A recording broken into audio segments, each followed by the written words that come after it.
2 दिवसामध्ये वरंगाव शहरामध्ये काहीतरी आरोप प्रत्यारोप इथं तालुक्याचे लाडके आमदार संजय भाऊ सावकारे यांच्यावरती काही टीका करण्यात आली, बोलण्यात आलं व काहीतरी एक विशिष्ट प्रकारचं वातावरण तयार करण्याचा इथं या वरंगाव शहरात व परिसरात प्रयत्न सुरू आहे। याबद्दल कुठेतरी आपण बोललं पाहिजे, याला उत्तर दिलं पाहिजे म्हणून सर्व भोसाड तालुक्यातील कार्यकर्त्यांचं म्हणणं होतं की आपण सुद्धा आपली भूमिका मांडली पाहिजे।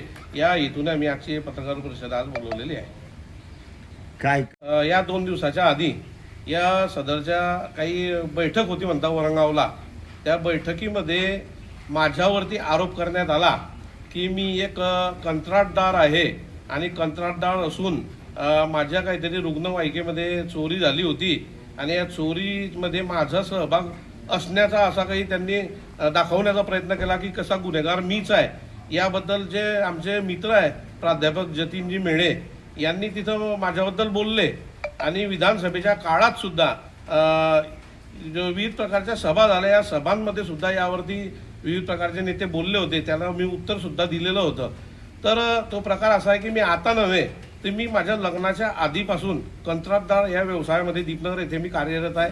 मी आधी या दीपनगर येथेच राहत होतो, यामुळे माझा पोट भरण्याचा धंदा जो आहे हा कंत्राटदार आहे आणि कंत्राटदार हा व्यवसाय हा कोणताही 2 नंबरचा व्यवसाय नाही आहे, हा 1 नंबरचा व्हाईट असा व्यवसाय आहे। आणि दीपनगर येथे कंत्राट जे मिळतात हे प्रणालीद्वारे मिळतात। इथं सर्व प्रकारचे टेंडर निघतात, या साईडवरती टेंडर भरून नंतरच आपल्याला ते टेंडर मिळले जातात आणि कालांतराने आज तुम्ही बघा की माझ्याकडे जे पूर्वीचं प्रमाण जे कंत्राटचं होतं आज ते प्रमाण कमी झालेलं आहे। मी जर एवढा मंत्री साहेबांच्या जवळचा असता तर आज जे माझं टर्नओव्हर जे 2-3 कोटी रुपयाचं टर्नओव्हर होतं दीपनगरमध्ये आज ते 60 लाख रुपयावर आलं नव्हतं। अनेक इथला कार्यकर्ता एक मुलगा या दीपनगरमध्ये व्यवसाय करतो आणि पोट भरतो, हे तुम्हाला आनंद पाहिजे। इथं बाहेरचे किती कंत्राटदार आहे, बाहेरच्या प्रदेशातले आहे, बाहेरच्या राज्यातले आहे, सर्व इथं पोट भरत आहे आणि गावातील शेजारच्या जर व्यक्तीने इथं पोट भरलं तर तुमच्या पोटात दुखावण्याची भावना काय? तुम्ही माझ्यावर आरोप केला की मी माझ्या रुग्णवाहिकेमध्ये चोरी करण्यात आली। माझ्या रुग्णवाहिका पुरवण्याचा फक्त माझा कंत्राट आहे, त्या रुग्णवाहिकेवरती जे नियंत्रण आहे हे सर्व नियंत्रण हे सिक्युरिटी ऑफिसर वगैरे इथं सर्व यंत्रणा आहे त्यांचं सर्व असतं आहे। तुम्ही सुद्धा आज सुद्धा तुम्ही म्हणता की मी निष्ठावान भाजपचा कार्यकर्ता आहे, आपण निष्ठावान भाजपचे कार्यकर्ते कदाचित नाही, कारण मी जरी बघतोय की पूर्वीपासून मी भारतीय जनता पार्टीचा एक निष्ठावान कार्यकर्ता आहे। नाथाभाऊंच्या काळापासून आज संजीव होऊपर्यंत मी भाजपमध्येच काम केलेलं आहे। हे आमचे नेते गिरीश भाऊ महाजन असतील या सर्वांना परिचित आहे की मी भारतीय जनता पार्टी शिवाय आज सांगतो की तुम्ही भाजपविषयी निष्ठा आम्हाला शिकवण्याची काही आवश्यकता नाही। निष्ठावान कार्यकर्ते माझ्या बाजूला आहे, समाधान अप्पा आहे, सुनील 2017 मधला आहे। 2017 मध्ये जिल्हा परिषद पंचायत निवडणुकीमध्ये सुनील महाजन आणि राजू यांनी कुऱ्हागणातून तिकीट मागणी केली। आता तिकीट मागणी करणं काही गुन्हा नाही आणि तिकीट एका म्हणतं आता जे वरिष्ठ असतात आपले आमदार ते बी सर्व भाऊ विचार करता, मतदारातून माहिती घेता। आता त्यांनी देताना समजा शेवटच्या दिवशी मला पण त्यांचा आग्रह होता की तुम्ही उमेदवारी करावी, पण मी जिल्हा परिषद सदस्य आलो पंचायत यायला तयार नव्हतो, त्यामुळे त्यांनी सुनील महाजनला प्रतिनिधित्व दिलं, प्राधान्य दिलं। त्यात असा गैर वाटण्यासारखं काही नाही, कारण सुनील महाजन मागच्या टप्प्यात 2012 मध्ये माझ्याविरुद्ध फक्त 46 मतांनी पडले होते जिल्हा परिषदला आणि त्यांनी घनात उमेदवारी मागणी त्यांना न देणं हे उलट त्यांच्यावर अन्याय झाला असता।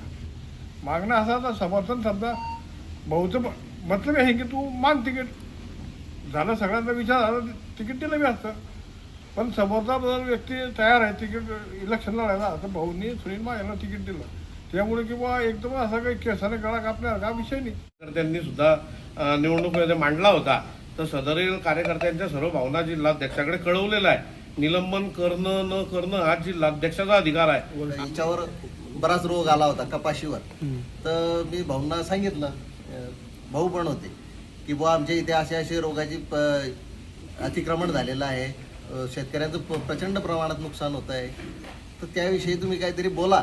तर मला त्यांनी सांगितलं की तू फक्त मला व्हॉट्सअपवर टाक, तर ते त्यावेळेला विधानसभेच्या अधिवेशनात होते। तर मी ज्यावेळेला नुसतं व्हॉट्सअपवर त्यांना लिहिलं, सगळं ते मॅटर पाठवलं की असं असं झालेलं आहे, तर त्यावेळेला क्षणात भाऊंनी तो विषय लगेच पटलावर घेऊन लगेच विषय मांडला.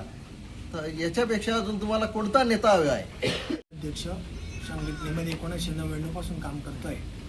तर जिल्हा परिषद पंचायत समितीच्या निवडणुका भारतीय जनता पार्टी म्हणून आमची ही जी टीम आहे ही लढणार आहे. आता त्यांची भूमिका अपक्षाची का काय हा विषय त्यांचा असू शकतो, परंतु आम्ही आमच्या परीनं आमच्या पार्टीची जी रचना आहे, बूथ प्रमुख, शक्ती केंद्र प्रमुख किंवा पक्षाचे किंवा नेत्यांचे जे विचार किंवा कामं आहे विकासाचे, त्या माध्यमामधून पार्टी म्हणून आम्ही आमचे पूर्ण उमेदवार देऊन निवडणूक लढणार आहे भारतीय जनता पार्टीमध्ये.